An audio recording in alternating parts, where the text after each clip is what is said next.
Sorry if you hear sounds in the background. The washer and dryer live in this room and they are going right now, but hopefully you can hear me all right. So this is a compilation of all the videos that I made about my Blackwater Jungle Aquarium. You'll get to see its evolution over its roughly 7-month-long lifespan. I call it Blackwater, but in truth it was more of just like a dark, shaded aquarium due to all of the terrestrial plants that are growing out of the top of the aquarium. It did have some tannins in it, but it didn't really show as like vibrant black water as some other Blackwater aquariums. This tank was my first major experiment in reducing water changes and relying on terrestrial plants to do most of the filtration. There was just like a simple sponge filter in this aquarium, and because of this, the terrestrial plants grew super well. And you'll see throughout the video how much they grow and just blow up by the end of it. But anyway, let's get into it. This is another long one, so make yourselves comfortable. This is Blackwater Jungle, the movie. What's up, guys? I'm Lucas, and welcome back to Terracotta Aquarium. Today, I want to show you guys this Blackwater jungle tank that I have set up in my office.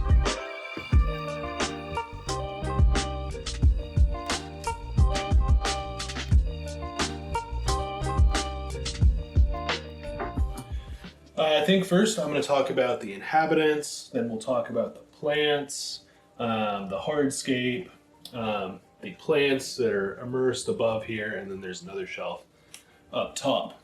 But the idea behind setting this up in this room is to just have this kind of focal point. This is actually built into a closet here, and I can see it from my desk. So when I'm editing videos, watching YouTube, or playing video games, I can always look over here and sort of just get sucked in and really enjoy it. So yeah, let's talk about the inhabitants. So in the top of the tank here, we have a group of 17 cardinal tetras, and they've been doing super well. I initially got 18 of them. I got a group of 10, and then I got another group of 8. And we did have one of them pass away. I think it was epistoliosis or something. At first I thought it was ick, but I talked to the shop owner where I got them, and she diagnosed it as that. So unfortunately I quarantined him, did my best to save him, but he just didn't pull through. And you know, sometimes that happens when you get bigger groups of fish like this.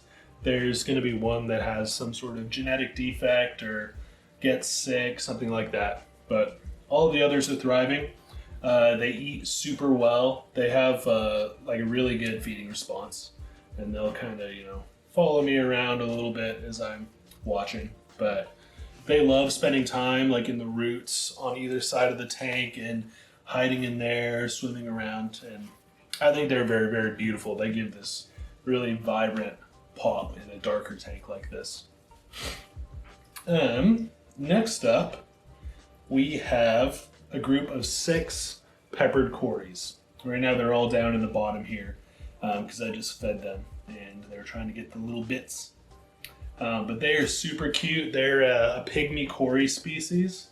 And I absolutely love cories. I think that they are just like the most adorable fish. And they spend a lot of time on the bottom, but sometimes, you know, they'll come up. I've even seen them messing around and trying to get little bits of food. They get stuck up in the floating plants occasionally. So they are adorable. I love them to death. They absolutely love all of the leaf litter and botanicals on the bottom here. And it's really interesting with them actually, because they are just like so chill in here. The cories that I have in my Quarry Mountain tank in the living room, they're a lot more skittish than these guys. And I think that that's because just the tank is so shaded and it's so dark overall in here. And there's so many hiding places that they just are super chill all the time. Sometimes I'll put my hands into the tank to, you know, rearrange plants, that kind of thing. And they almost let me touch them. Like I could probably touch one if I really wanted to. And not a good idea to touch your fish, obviously, because they have a slime coat, etc. and you don't want to disturb that. But I could if I really wanted to, and that is not true at all of the other Corys that I have. So yeah, I love these guys. I think that they're thriving in here, and there's a bunch of sand in the bottom. They love messing around in that. But the last inhabitant that we have in here is a blue-eyed lemon pleco. I can see him at the moment. I'm not sure if it's a male or female, but my girlfriend has named him Chester. And he is super cute. He is definitely a juvenile. He's actually grown quite a bit since we got him. He was less than an inch long when we got him, and now he's a little over an inch. So still like a tiny little guy, but he is beautiful, and I'm really excited to see how he grows. He's been thriving as well. And just like the Corys, he's very, very chill. I see him all the time, honestly. And he makes me super happy because I absolutely love plecos. I think I'm sort of coming to realize that I just have a really soft spot in my heart for bottom feeders, honestly. But he's got so much personality. He and the Corys will kind of tussle a little bit over food sometimes, but not really in like a bad way. They'll just kind of, sometimes they just have to get out of each other's way quickly. But yeah, those are all the inhabitants, and overall, they're thriving. I think that this tank just provides a lot of safety for them, and it feels just like a very enclosed little world. There's not much that they can see outside of the tank except for, directly into this room. And there's so many places to hide that they are always out front and center. And yeah, I get the impression that they're all thriving. So for the underwater plants in here, it is mostly epiphyte plants that require lower light. Because the light I have here is actually, it's on maximum, but there are so many immersed plants and so many floating plants that not that much light actually gets down into the tank. It looks well lit, but it is like overall, comparatively to some other aquariums, quite dark in there. So there's quite a bit of Anubias in here. I have a couple of different varieties. I have some Anubias nanopetites and some Anubias barteri, I think it's called. And then there's a good amount of Java fern. It's mostly kind of in this center area, kind of poking up in this kind of central focal point. There are a couple of stems behind, but overall stem plants just don't really do that well in this tank because there's just not really enough light for them. So yeah, mostly epiphytes. But my favorite plant in here is actually this tiger lotus. And it is doing super well. It has grown quite a bit since I put it in. And it's very subtle in here. I think it's really cool. You kind of sit and watch the tank, and then you notice that, oh, what's that cool plant? That's a tiger lotus right there. And it's, growing quite a bit. I think it's going to be really cool when it reaches all the way to the surface. I know some people with lotuses like this will kind of pluck the leaves once they get to the surface to encourage them to grow more underneath. But I don't think I'm going to really do that. I like the idea of just these leaves, reaching all the way up to the surface and adding color to the top of the tank, the floating plants there and everything. So yeah, that's the tiger lotus. There's also a good amount of dwarf hairgrass in here it's doing all right. It hasn't been growing at a great rate, and it has been kind of falling back a little bit, but there are places where it's growing, so I've kind of left it alone. And yeah, it's kind of dotted around. It's not really like a focal point. It just kind of fills in some areas. And it's another plant that doesn't catch your eye. You kind of just notice it after a little while. let's see, what else? There's these 2 pads of Java moss right here. And I've still kept them on the like piece of metal that they've come on. And they're growing. I got them, when the tank was already full. So it's almost like they're more storage here. I've been hoping that they'll kind of grow in more and cover up the pads that you can see, because they're a little bit reflective, like a little bit of an eyesore overall. But when I need moss for other setups or other projects, I'll usually come here and just take a little bit off of these pads. So they're somewhat temporary.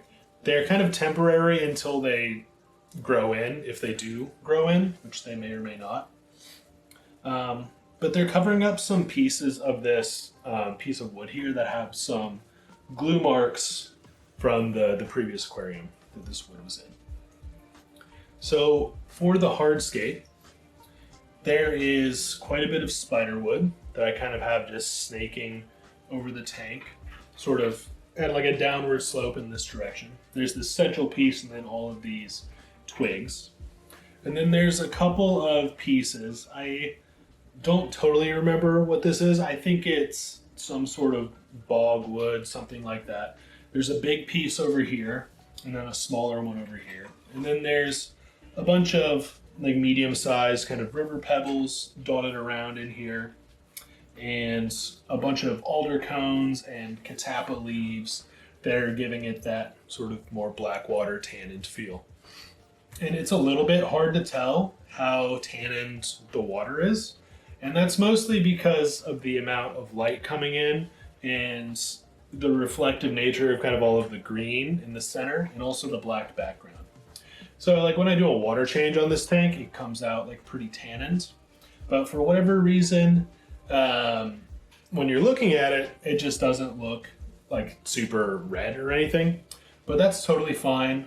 Honestly, the tannins, like they give a really cool look, but overall it really, for me at least, is for the health of the fish and for the look sort of at the bottom of the tank.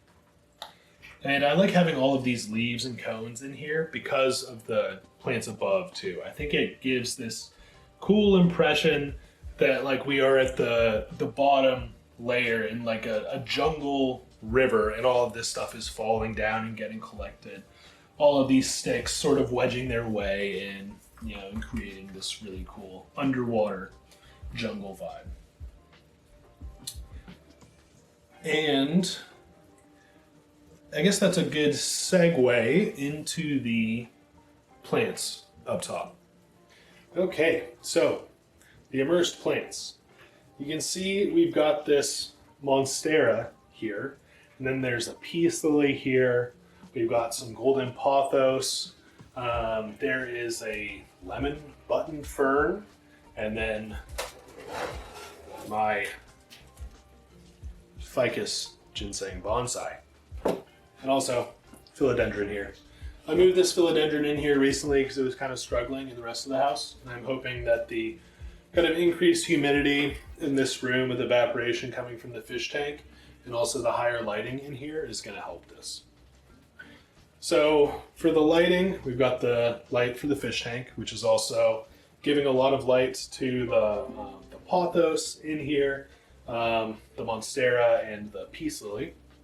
And then there are these lights here, which are just like a $20 Amazon light that you can put on a timer. That's adjustable. You can move these things around.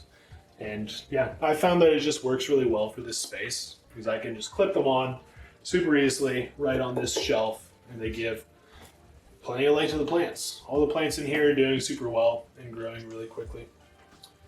And that is especially true for this monstera. So you can see we've got this new leaf here. Most of the leaves that you're seeing here, like these three, those are all new. And this one I think is new. The monstera has just like completely adapted to life in the tank. And the root system, it's really crazy. It is going all the way down, sort of gripping this piece of bogwood here, all the way down into the substrate, and it's got roots just spreading like crazy into the sand and finding the aqua soil underneath. I guess that's a quick note. I didn't really talk about the substrate of the tank earlier, but it's basically just a layer of gravel, and then a layer of aqua soil, and then a layer of sand. And that layer of sand, I think I made like a little bit too thin, because there's quite a bit of aqua soil that's just like coming up into the surface. But, you know, that's fine. That kind of thing happens. It's going to break down more quickly. And I haven't had any issues with algae at all in this tank.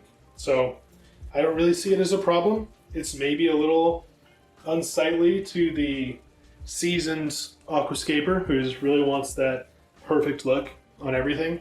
But that's not me. You know, I'm not a seasoned aquascaper, and I'm okay. You know, if there's a little bit of detritus in the bottom, especially for this tank, I think it looks really, really just interesting. Just adds more interest.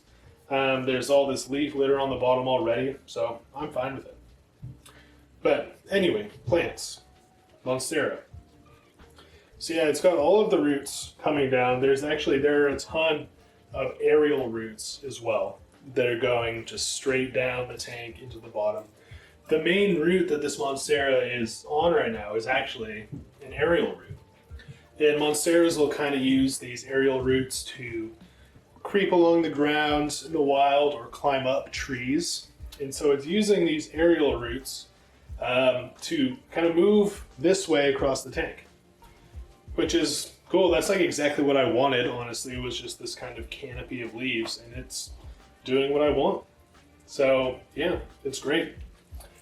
There's like 3 or 4 aerial roots in the water at this point. So I'm super happy with that.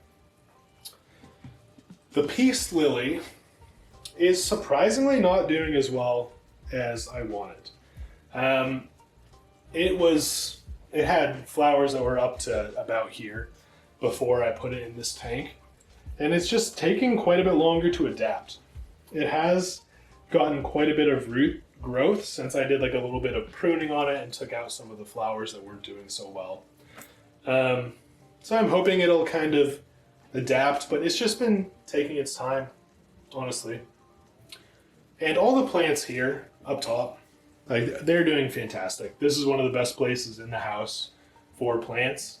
And I kind of just keep a rotation going up here. Like, the ficus is here to stay, but I've recently moved this fern here. Basically, like, any plants that aren't doing well in other places in the house, I kind of give them a little time here so that they can kind of get back on their feet. And this pothos it's been doing so well. Like, if I need an extra cutting of pothos to put in a tank, or if I want to propagate the pothos, then I just take a cutting from this plant, because it's just keeps going so well. So it loves this place. I've got like a couple different cuttings from it. There's a cutting here, and there's a cutting in the back here. You can see there's a leaf right here from it. And it's, doing great. And I took a cutting of this plant for the Blackwater riverbed that I just set up. So yeah, those are the immersed plants.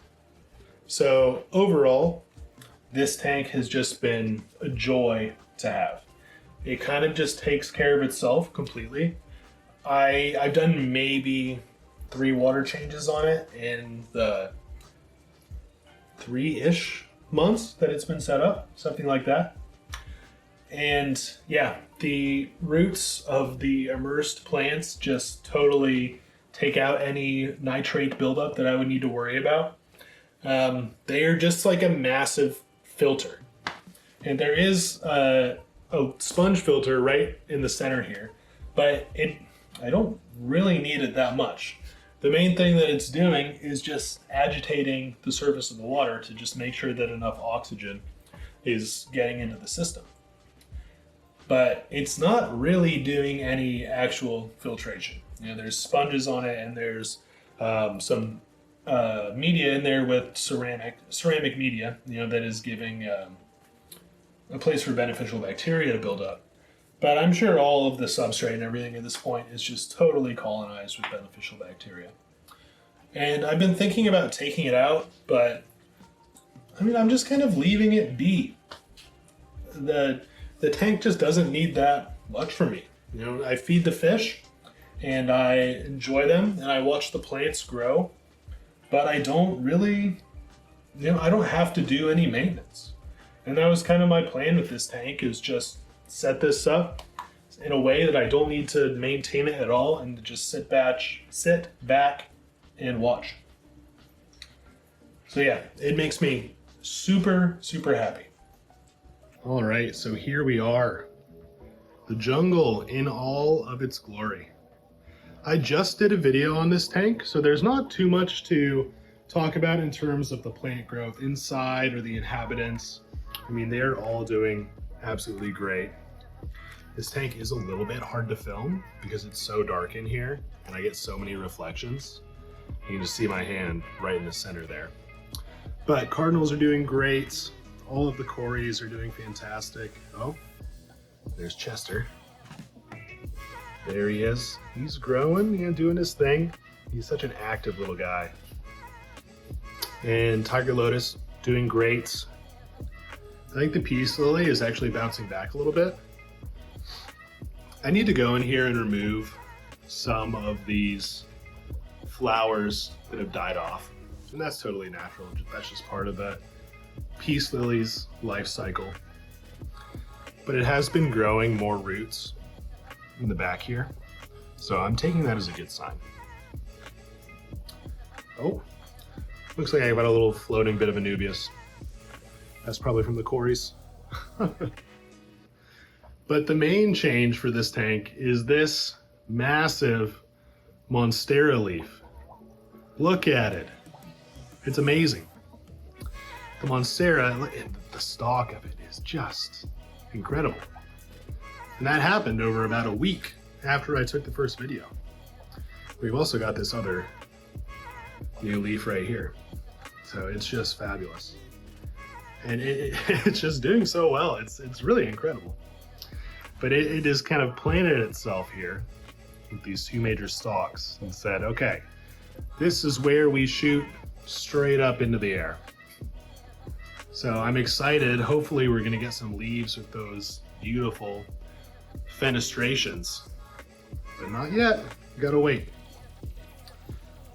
And as before, the root system on this guy, just incredible. And the roots on the pothos, it's sort of hidden away back here. Everything is just going in this tank. So I feel just super happy to have this in a place where I can be at my computer doing whatever I want. Just look over here at this calming jungle. Yeah, very, very happy with it. So my cories have been going absolutely crazy. You can see them. They're all swimming around right now, like in the center. And they've been doing this for like 3 days now. I can't believe they're not getting tired. But you can see right in the center there, that's the female, and she's carrying eggs as we speak. See if we can get a closer look here. The males have just been all over her. I think I just have one female in here. And you can see she's got those eggs. Maybe I can get a better shot. But if you look at her bottom two fins, they're clasped together and she's holding eggs. The males have just been hounding her, trying to get their chance to breed. It's crazy. Yeah, look at them. That's our whole group right over here in the corner. And it looks like our female laid the eggs somewhere in here. She's not holding them anymore. But this has been so crazy to watch. So I came home from, well, it didn't work on Sunday, but I was watching the tank for whatever reason. And yeah, I just saw them swimming around in this mass, right in the center of the tank. And I was kind of concerned, like what's going on with them, but they're breeding. And I think it's because that day I topped off the tank with a little bit of cooler water. And apparently, that can cause cories to breed. It has something to do with the rains coming in their natural habitat. I watched them and I actually got some really cool footage of them, or of her, laying the eggs. So I'm going to show you guys that footage now, just as I talk about the aquarium. But it has been really, really exciting because I could see that she was getting like fatter. I could tell that there's one Cory that was feeding more than the rest, or at least I thought. And now it turns out that she was carrying a ton of eggs. So I watched her, lay the eggs in like 3 or 4 different places, and it seems like she has just been going and going and going. Just looking at the tank now, I can see eggs just all over the place. And I've always thought, if the Corys lay eggs in this tank, there's the highest chance that the babies are going to survive because there's so much cover here. The cardinals kind of just spend their time in the center of the tank, and they're not, rooting around in the bottom. So it's going to be pretty easy for the babies to hide. So I'm super, super excited about it. I'm obviously going to let you guys know if I end up with any babies in here, fingers crossed. But I'm not going to remove the eggs or anything like that. I kind of just like to let nature take its course and see what happens. But I've had really good luck with the Corys in all of my tanks at this point. In the first aquarium I had, which I've never shown on camera and was broken down actually to set up this tank, I had Corys breed in there. I've had Corys breed in Cory Mountain, and now the Corys in here. And for those of you that might be curious, these are peppered Corys. And I guess they are maybe a little bit smaller than the Sturbis, at least from what I can tell, because these are adults. Our main female here, right in the center, really getting hounded. She's about the size of the Sturbis in my other tank, but all of the males are much smaller. And yeah, look at them. They're just going crazy. They're not bothered at all that I'm right here watching them. And I can't wait to see what happens next. I really, fingers crossed, that there are going to be some babies. It is so cool to watch this happen. It makes me really, really excited because it shows that I've created a space for them that they feel comfortable enough in to breed in and want to reproduce. So that means a whole lot to me, and I can't wait to show you guys what happens. All right, guys, so that's it for me for today. I hope you guys really enjoyed the look at our Corys breeding. I'll obviously keep you updated, let you know if I see any babies or anything like that, but I'm super happy to be able to share this really exciting development in our Cory family with you guys. Another thing that I like to do for plants in most of my aquariums is to incorporate terrestrial plants. There's a lot of plants that'll just grow straight out of the top of your aquarium with their roots immersed below. And I think it can look really, really cool. Like this is my Blackwater Jungle tank, and this Monstera that I've got growing out of it has just completely taken off. There's a bunch of pothos back here as well, and a peace lily. Peace lily is probably doing the worst out of the three. I'm not totally sure why, but the Monstera is crazy. It's got a whole root system that goes all the way down the tank and into the substrate. And the pothos is growing super well behind. But you can really think of terrestrial plants like this as that second or even tertiary filter, because the roots that they're sending down are just going to suck out all of the elements, trace elements, ammonia, nitrites, nitrate. They're just going to take all of that out of the water and just use it to grow. You can think of them really similarly to your aquatic plants within the aquarium, but almost on another level. And I find it really helpful whenever I set up a new aquarium to go buy like a little Monstera or take a cutting of some pothos and just sort of place it so that it can grow roots into the tank. And that's just another safety measure for you that can be a really cool aesthetic thing as well to help with that startup phase of the aquarium. And as things stabilize, you can take it out if you want or just let it grow. It's sort of your own aesthetic choice. But it's been super helpful to me to make it so that I don't have to maintain the aquarium as much, do less water changes, that sort of thing. Like this tank, I haven't done a water change in this tank in probably 3 months, and the parameters are super stable. The cories have been breeding as well in here, which is a really good indication that you have a stable environment. If your fish are willing to breed, that means that they feel safe and the water quality is pristine. So, yeah, I highly recommend terrestrial plants. So I set up this aquarium about 6 months ago.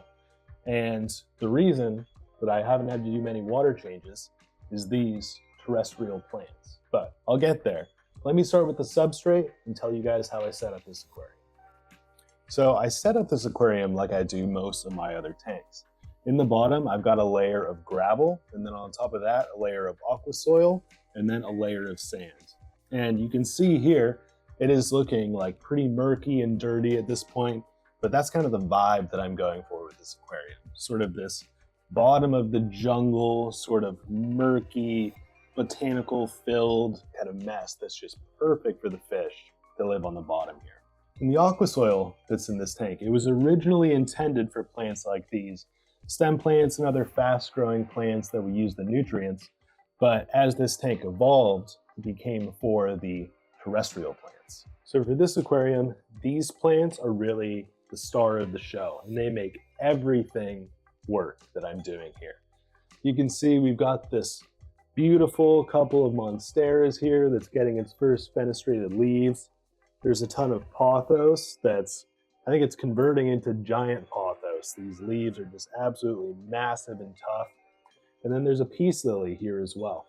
And all of these plants together make this whole system work. They are the reason that I don't have to do water changes. And inside the tank, you can see they've got these massive root systems that are trailing all the way down the hardscape, and they're going into the substrate and using that aqua soil. I'm sure the monsteras especially have roots just all the way across the bottom of this thing at this point. And I do have a normal filter in this aquarium. It's right here. You can probably see some of the surface vegetation. And that's the main purpose of it, is just to keep the water moving and just to make sure that there's enough oxygen getting into the system. But in terms of overall filtration and taking out ammonia, nitrates, and nitrites, that's the plants. They're doing 90% of that. And in most planted aquariums, the main reason you do a water change is to get rid of nitrates. There'll be sort of a buildup over time as the ammonia gets processed into nitrites and then nitrates. And plants like this, they take out all three of those elements. And in fact, plants like this and plants inside the aquarium, they prefer ammonia over all of those. So I'm pretty confident that I could just take the filter out of here and the aquarium would thrive just all on its own. In fact, these plants would even do better because there would be less competition for ammonia with the beneficial bacteria. But I'm leaving it in just to move the water around. These plants will also remove trace elements that we don't always test for when we're testing our aquarium water. Like they'll remove excess iron, calcium, all sorts of trace elements that we aren't going to see on our tests. And they'll take that just right out of the water. And that makes me confident that I don't need to do water changes on this tank. Whenever I test it, all of the parameters are perfect. And that's thanks to my green friends here. And they make me really excited. I absolutely love this tank. It is just super eye-catching in the room. It makes my office just feel like kind of this jungly oasis. And the fish absolutely love this tank. There's about 17 cardinal tetras in here. There's also 6 peppered Corydoras and 1 bushy lemon pleco, whose name is Chester. And the cories especially love this tank because it's so low light in here that they feel just so safe to be inside. Whenever I go into the tank to adjust things, maybe move some plants around, stuff like that, they don't really mind. They will let me kind of get right up next to them, and they are just so chilled out in this tank. And I think that's because there's so much cover above and so much of the light being blocked out that they just feel like they're in this dark little cave sort of paradise. And they've been breeding like absolute crazy in here. It seems like every other day I'm seeing them sort of moving around the center of the tank trying to breed. And I find eggs all over this thing all of the time. And the cardinals are doing super well too. They just love all of the roots that are coming down in here. They love hiding around them. They're super chilled out. And at nighttime, when the light goes off, I see them sort of flitting around, constantly moving about. And I've read that that's breeding, mating behavior. So who knows? Maybe some cardinal babies and maybe some Cory babies. We'll have to see what the future holds. And as for Chester, the pleco, Chester loves this place. There's so much wood in here for him to latch onto and eat, so much just detritus all over the place. It is just perfect for our little guy. But as for the plants inside the tank, you can see I've got some stems here, and they're a little bit experimental. The plants inside, they do a lot better if they're low light plants, just because so much light is blocked out by the overhanging plants here. So these stems in the center, they're not doing especially well, but they're experimental. And the cardinals really like them as sort of a place to hide in the center of the tank. So it kind of brings them more into the foreground. But there's Anubias dotted all around the tank, and that's doing super well. All of the Anubias is thriving. And Anubias is a low light plant, so it makes sense that it would be doing so well in here. So I really think that this is one of my healthiest aquariums, and I can really tell that because of the behavior of the fish. They just love it in here. And since startup, I haven't had any problems at all with them. And in terms of excess algae or anything like that, this glass is always totally clear. And there's just not a whole lot of light down here, which is kind of a benefit. And I highly recommend this kind of thing if you want to focus on plants that are above the aquarium. I know it's not for everybody, and I don't want this in all of my tanks. In my other tanks, I have plenty of plants that are growing below, and some tanks that have nothing growing above. And I really like that. Each tank can be a little bit different, and this is one of my most different tanks in my house. So it brings me a lot of joy, and I love seeing this just green mass grow and grow every week. But I really do think that this tank is super healthy. And I'm not advocating for no water changes. If you need to do a water change, you should do a water change. It's mostly just staying on top of your water parameters and paying attention to what's happening with your tank and handling it in a way that your tank needs. But for this tank, it's totally stable. It's a perfect ecosystem here, honestly. I could take out this filter and the whole thing would be totally fine. And honestly, this was really easy to set up. I set up, some hardscape inside that I really enjoy the look of, set up a nice substrate system for plant growth, and then just attached these plants. And then I sat back and watched them grow along with the fish inside. So overall, it's a very low maintenance, easy setup, and I highly recommend it. So this is kind of the dark Blackwater, if you will, jungle tank that I have just set up in the office. And this was the real experiment with growing plants out of the top of the aquarium. And it's kind of crazy, actually, looking at how this Monstera especially has evolved. Really started getting fenestrated leaves. When I first set this up, it was nowhere near the amount of growth that you're seeing now, even compared to the last video that I took on this aquarium.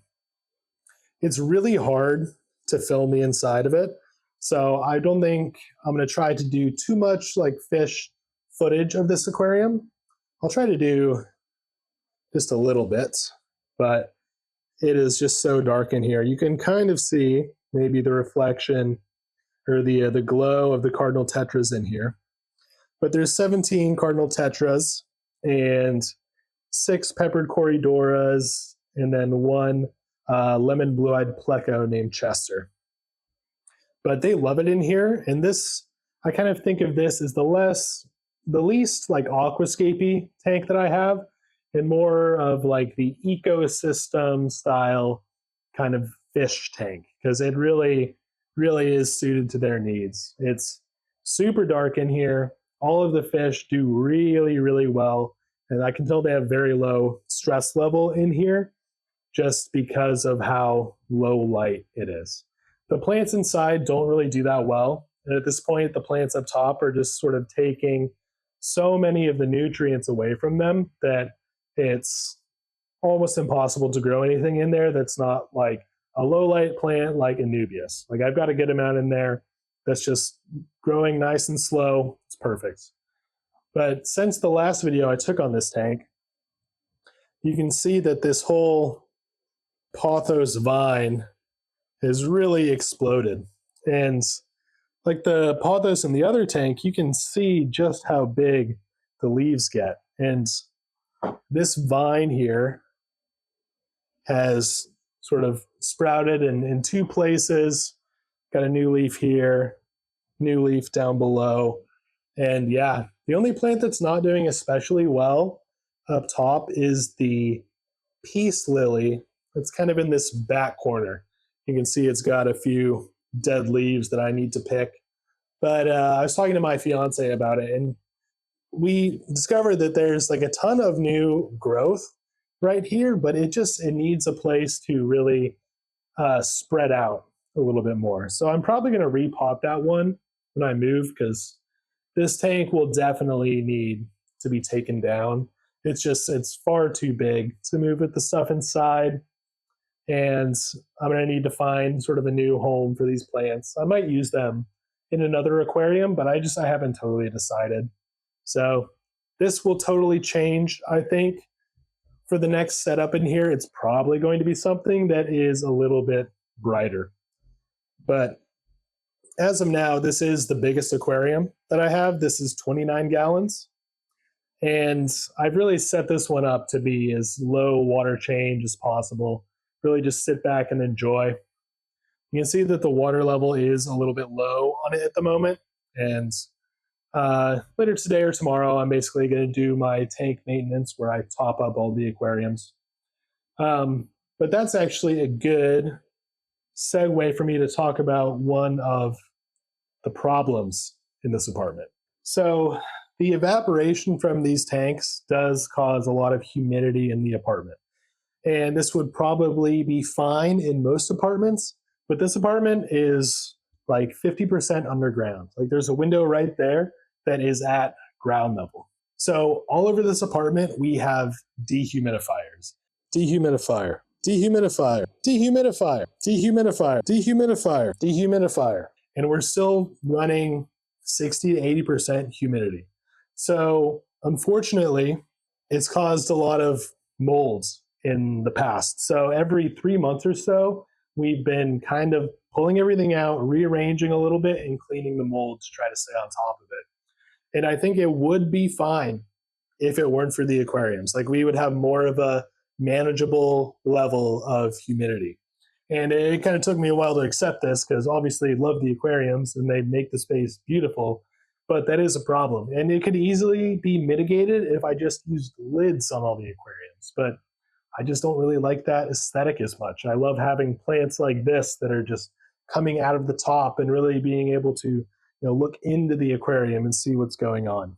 So if you have a small apartment like this that is underground and is already prone to mold, I recommend lids, but I understand the desire to not use them. So yeah, humidity has been a huge problem for us, unfortunately. And when I move, we're going to mitigate that by basically moving all of the aquariums into the garage at the place that we're renting. So it's pretty cool for me, actually, because I get to have a whole garage studio of aquariums. But yeah, just be cognizant of your humidity when you have a tiny apartment like this. And here's the jungle. I think that this is going to be the biggest job just because of these plants here. So let's get started.